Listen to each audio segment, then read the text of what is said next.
66-year-old lady from Vellore presented with the complaints of fever for 2 weeks and headache for 10 days and altered for 2 days. And history of presenting illness, he was apparently well before 2 weeks and then developed a fever which was low grade and intermittent and more in the evening and associated with the headache and not associated with chills. And history of altered sensorium for 2 days, it manifests as altered speech and saying inappropriate sentences and not responding properly. So no history of vomiting, giddiness, and blurring of vision, and weakness of limbs, and no history of loss of consciousness and seizure episode, and no history of chronic ear pain or discharge, and there is no case of rhinorrhea or otorrhea. And past history is a known hypertensive for 10 years under regular medication. An examination, patient was disoriented to time, place, and the GCS was 13/15 and E4, V3 and M6. And vital was BP was 150/80 and pulse rate was 116 per minute and respiratory was 20 per minute. And on general examination, pallor was noted. And systemic examination, there's a CBS and ORS and abdomen was normal. And CNS examination, all cranial nerve was normal and motor system and tone was normal and the power was 5/5 and other cranial and CNS examination was normal. And there is a neck stiffness was present. So summarize the history. The patient was 66-year-old female presented with a symptom complex of fever and headache and altered sensorium. On a general examination, the neck stiffness was present, and the clinical diagnosis was considered as a meningoencephalitis as a subacute presentation, and etiology was considered bacterial, viral, and tubercular meningitis. So investigation. So the CBC was done as was normal, accounts were normal, and LFT was normal, and the renal function also is normal. And we did a lumbar puncture was done, and it shows that a WBC of 350 and the lymphocyte of 72%, and the CS of protein was 352, and the CS of glucose was 101, and culture of CS was done. There is no growth, and expert CSF was done. This MTB was not detected. So patient was started on empirical antibiotic, the injection of ceftriaxone 2 gram BD and injection vancomycin 1 gram BD and acyclovir 400 mg TAD and injection dexamethasone 6 mg TAD. And patient had a persistent fever spike even after the 1 week of antibiotic. So we done a response tapping. So repeat lumbar puncture was done, and a large volume was sent for analysis, and this comes positive for a microbial tuberculosis as a susceptible for Thompson.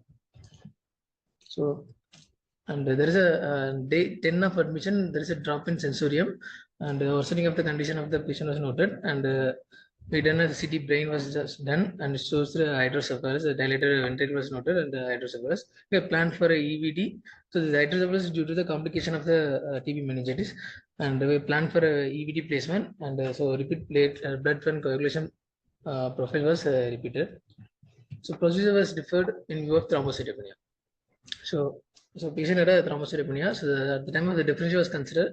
There is a bone marrow suppression due to the underlying tuberculosis or ATT induced thrombocytopenia, and secondary to the viral illness, and sepsis induced thrombocytopenia and drug induced. So bone marrow suppression, the other cell line was normal. There is no drop in HP and WBC. And ATT induced thrombocytopenia, there is only 2 days of we started ATT. Is unlikely due to the anti-tuberculosis medication. And secondary to the viral illness was dengue serology was sent, it was negative. Blood pressure was sent, that was negative. So drug induced was considered.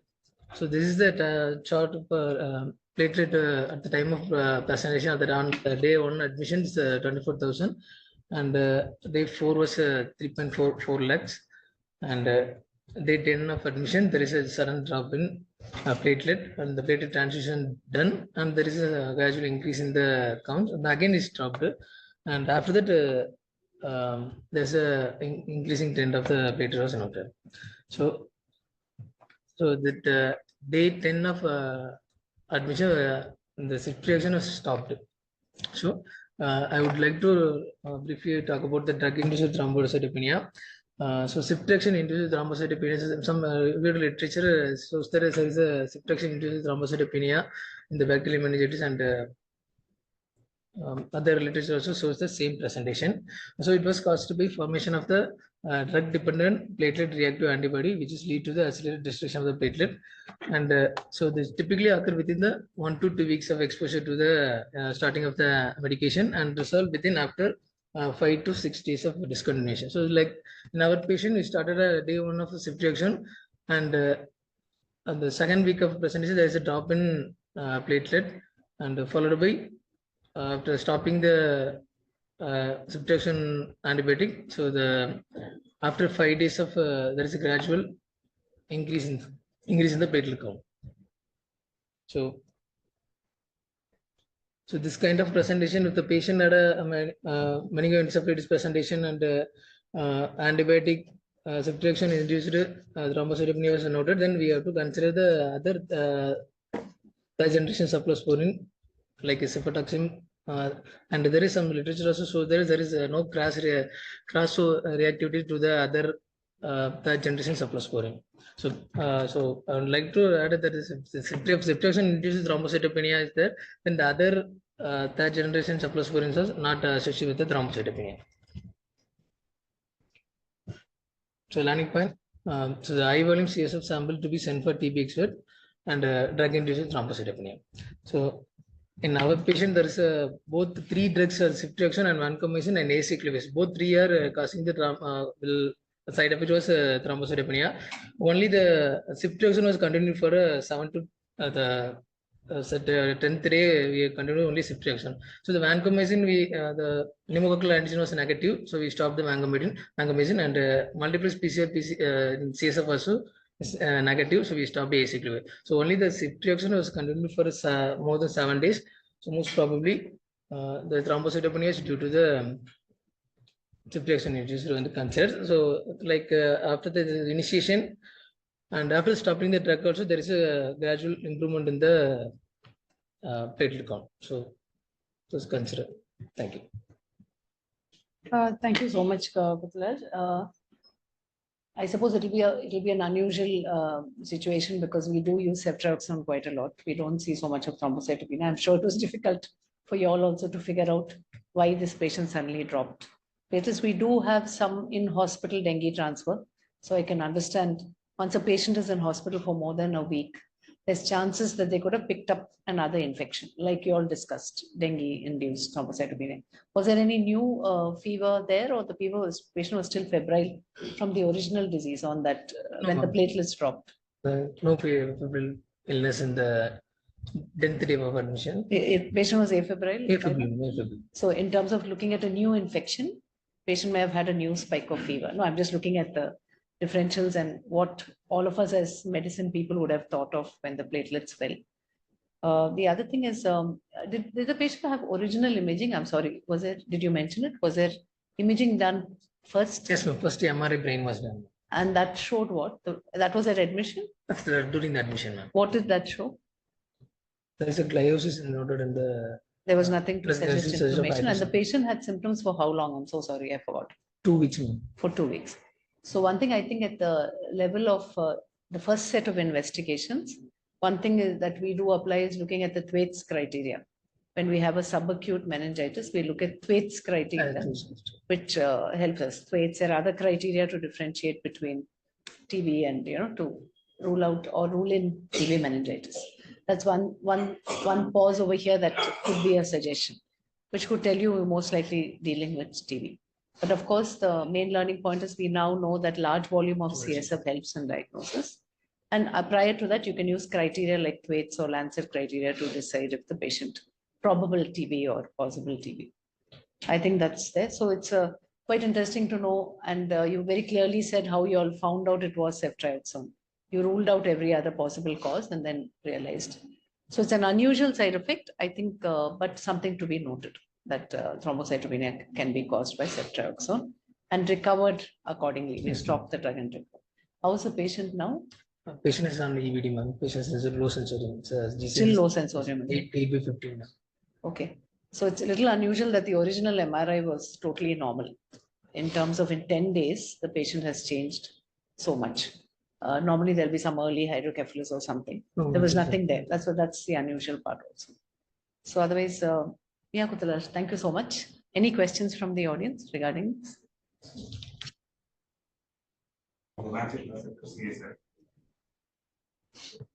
Protein is very high. Yes. So looking at that, what would have been ideal is to start 18. with Dex on day one. I know it's in this sport actually. So I think 1 week is a bit too late. 72 hours later, we should have maybe redone post-time we should have done the CSF. If there is no response, we should have started. There's another trend I keep seeing is actually people get IV dexamethasone, sort of and that goes on and on. There are specific indications as to why you start dexamethasone. So generally we start this with hygienic and this. We have to have a gram scale that shows the organism. So when you give the antibiotic, you give this a lot. But I know empirically it's being given, in casualty. That's something we may have to have a conversation with casualty. Because there's no diagnosis of meningitis. Increased mortality. So I know with this patient, we started 2 days later. Actually, should have been either on day one or maybe 72 hours later after the that picture that CSF picture is highly suggestive of this is really to do protein and cell count important. Do you think maybe the reactive but it's not something that you see with the aseptic or or back.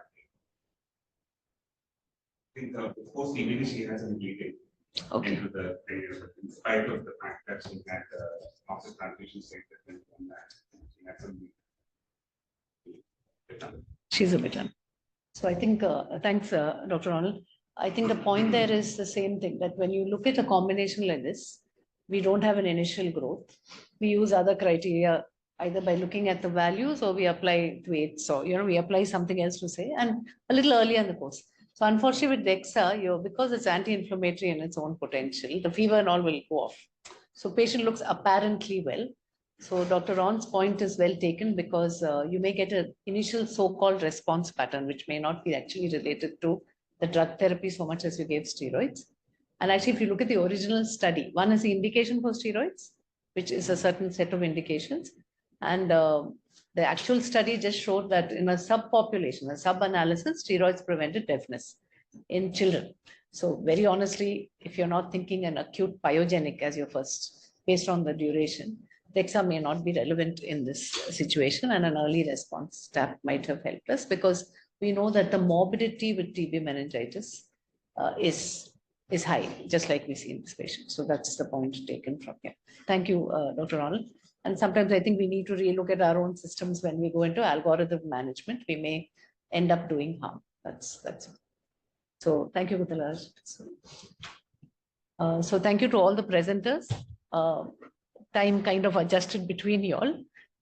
The other thing I'd like to say is actually, because you all have seen the patient and none of us have, so a bit on the examination could be a little more descriptive to, how's the build of the patient, the BMI, emaciated.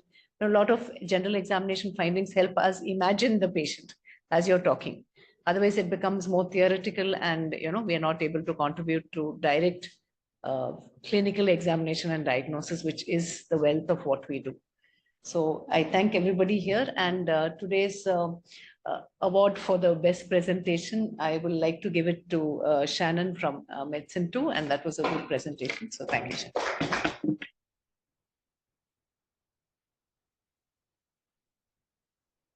So I think we'll end the clinical meeting today with that, and we'll welcome you all.